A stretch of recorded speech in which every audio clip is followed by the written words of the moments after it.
جو کہتے ہیں واقعہ میراج سمجھ میں نہیں آتا تو ان کو میں پوچھتا ہوں کہ تمہیں تو اپنا وجود بھی سمجھ میں نہیں آتا، کیسے سانس لیتے ہو؟ معدے کا کون سا نظام ہے؟ نظام انہضام کیا ہے؟ تو آج تک اپنے آپ کو نہیں سمجھ سکا تو رب رسول کے معاملات کو سمجھنے چلا ہے؟ اپنی چھوٹی سی عقل کو اتنا پریشان نہ کر ورنہ تو الجھ جائے گا۔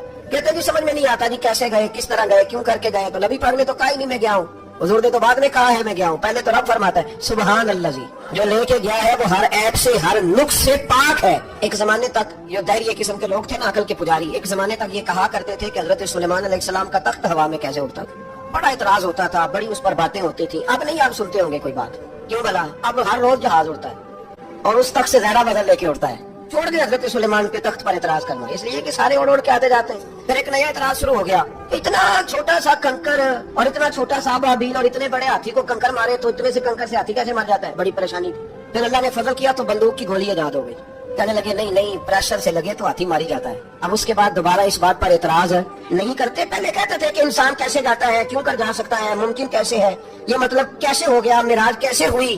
تو پھر ایک بندہ چاند سے تو ہوا ہے، اور جس نے وہ بندہ چاند پہ اتارا اس نے کہا ہے کہ یہ آخری منزل نہیں، اس سے آگے بھی انسان جا سکتا ہے۔ تو میرے مصطفیٰ کریم نے فرمایا تم تو اب جانے کی باتیں کرتے ہو نا، جہاں تک میں ہو آیا ہوں تم سوچ بھی نہیں سکتے۔